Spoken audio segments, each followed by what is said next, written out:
Hello and welcome to Moneylife. This is Sucheta Dalal. This video blog is going to discuss how investors should navigate news that they read, understand the sensitivity, the truth, and whether they are in a position to judge when to react in terms of taking a decision on their investment. My conclusion is that investors are in the dark because navigating SEBI's stand on market sensitive news is almost impossible. Now, let's start with the beginning. Once again, an anonymous source at the Indian capital market regulatory body has leaked information to an international news agency this time. It's price sensitive information. Indeed, it is a case where the Supreme Court of India had felt the need to constitute an expert committee to examine whether there was manipulation of stock prices, if there had been regulatory failure in contravention of laws pertaining to the securities market. You guessed it, it was in relation to the Adani Group. You've seen the turmoil in those stocks due to various news reports that have come out from time to time. So there's no debate about the fact that this is a matter pertaining to an investigation by the Securities and Exchange Board of India, and it's price sensitive. So how did this price sensitive information come out? On 22nd April, Reuters reported that 12 offshore funds investing in Adani Group companies had breached disclosure regulations and exceeded their investment thresholds. Now, what does this mean? This is the basis of the whole controversy that's been going on for more than a year. Reuters says SEBI was scrutinizing the relationship between the Adani Group and one fund in particular. And they said that they had been reporting these investments in the Adani Group in a manner that was in contravention with SEBI rules. This was that they were reporting it at the fund level. Now, since it was an important story, every Indian publication picked it up. It went viral. It was all over social media. Because this matter pertained to what Hindenburg Research had highlighted in Jan 2023. This, if you remember, is a US short seller. When the Hindenburg report came out, the stocks of all Adani Group companies crashed. There was a litigation in the Supreme Court of India, and the expert committee was appointed. Disturbingly enough, the Reuters report says 8 of these foreign portfolio investors have submitted written requests to the regulator to settle charges by paying a sum of money. Now, how does the settlement happen? You do not admit to any wrongdoing. You just pay a sum, which is like a penalty. And there's a small bland release that comes out, it's not even a release, a statement that's put out on SEBI's website, and the matter is closed. Now, wouldn't it be shocking if something that made such news globally in India went to the Supreme Court, an expert committee is just settled like this without any of us knowing, was there a violation or wasn't there a violation? Obviously, political parties had been campaigning about Adani, so they took it up, and they have been talking about the phenomenal run-up in the Adani Group stocks, kind of businesses they've got over the last few years. So they pounced on this report. The Congress party even issued a statement saying SEBI seems to have finally identified key players in the Adani mega scam and called for an immediate publication of SEBI's long-delayed investigation report while pressing again for a joint parliamentary committee probe. Yes, you got it right. It's over a year. There is no report as yet from the market regulator. And people are ineffectually still pushing. The case is wound up. There is no report in the public domain other than things like this leak that I'm talking about. So obviously the leak is sensitive because of it. How else are investors going to know? Now, the source-based report does not indicate the seriousness of the violation. Are they merely technical or are they really serious? And has SEBI, as the Congress party releases, got to the bottom of whatever they call is a scam? It doesn't say anything. The report only says potentially this could lead to penalties of about 1 crore or a ban from the stock markets. That sounds serious, right? But again, it's not, because Over the past 3 decades, SEBI's orders have often been contradictory, inconsistent, have been thrown out or diluted in appeal. So just because they impose a huge penalty, again, doesn't mean anything. We don't know if it will stand. I've written several articles about the wide variance in punitive action for similar offenses. This happens all the time at SEBI. We even did a detailed study through Moneylife Foundation and associate company in 2021, not only on SEBI orders, but what happens to them when it goes into appeal and SAT. And what came out of it is that SEBI orders are often capricious and weak. What is worse, the appellate tribunal is equally bad.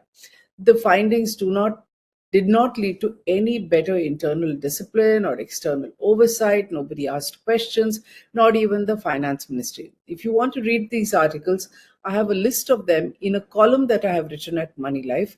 We would show you a link over here.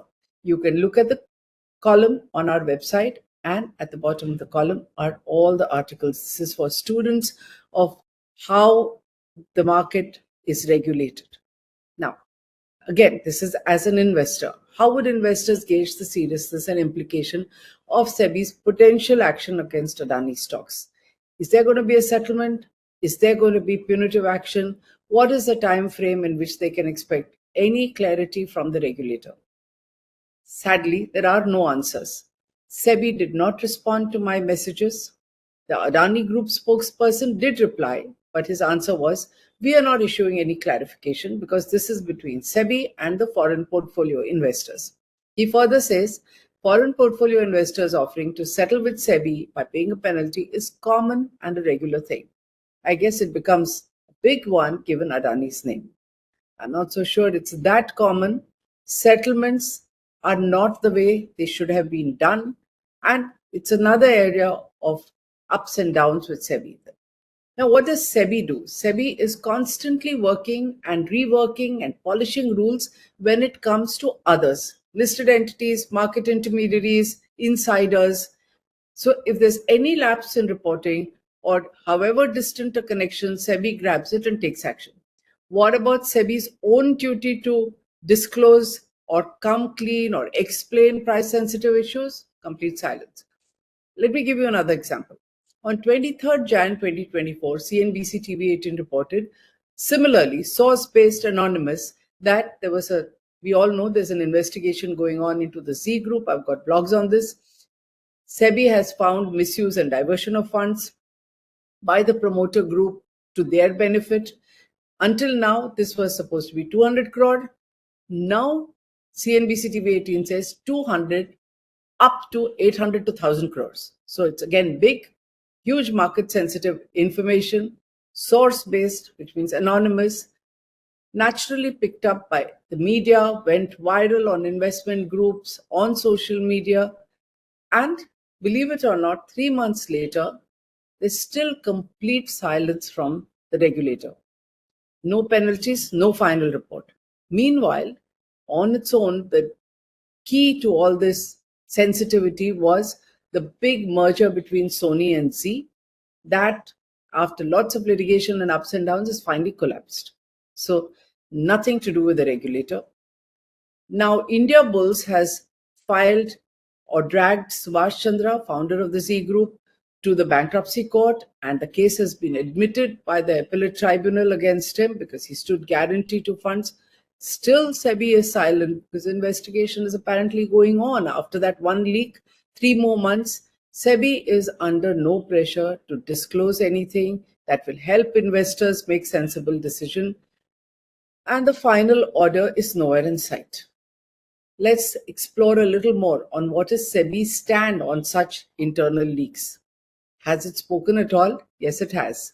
So in July 2023, when the whole Adani issue was raging and there were these kind of leaks happening from SEBI, the Economic Times reported that SEBI had issued a strong internal circular warning its officials that they would face appropriate action for divulging confidential information to outsiders who may even be former colleagues. It called it a breach of secrecy. And the reason was clear enough to anyone who's been reporting on the market.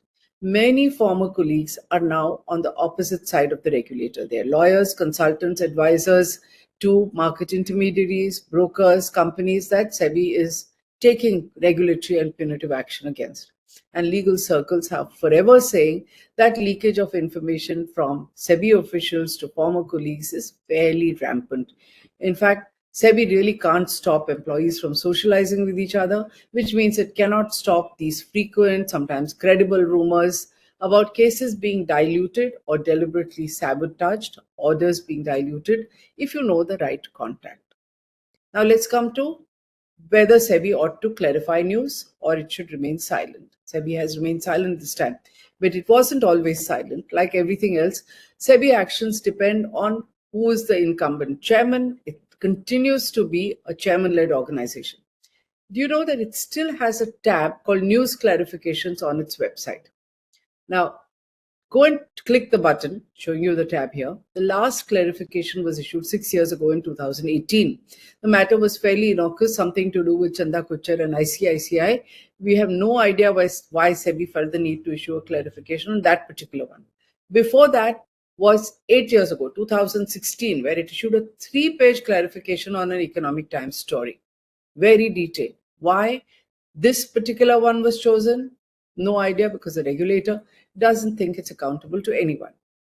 Before that, there was a rash of clarifications to news articles between 2005 and 2009 under the chairman who were there at that time. So it's not as though media reports have suddenly turned extremely accurate after 2009. It is just that SEBI has realized that silence works better for it rather than selective clarifications. Because if you clarify X, I'm going to ask you why you silent on Y or Z. So keep quiet. And it works best because then you're not accountable.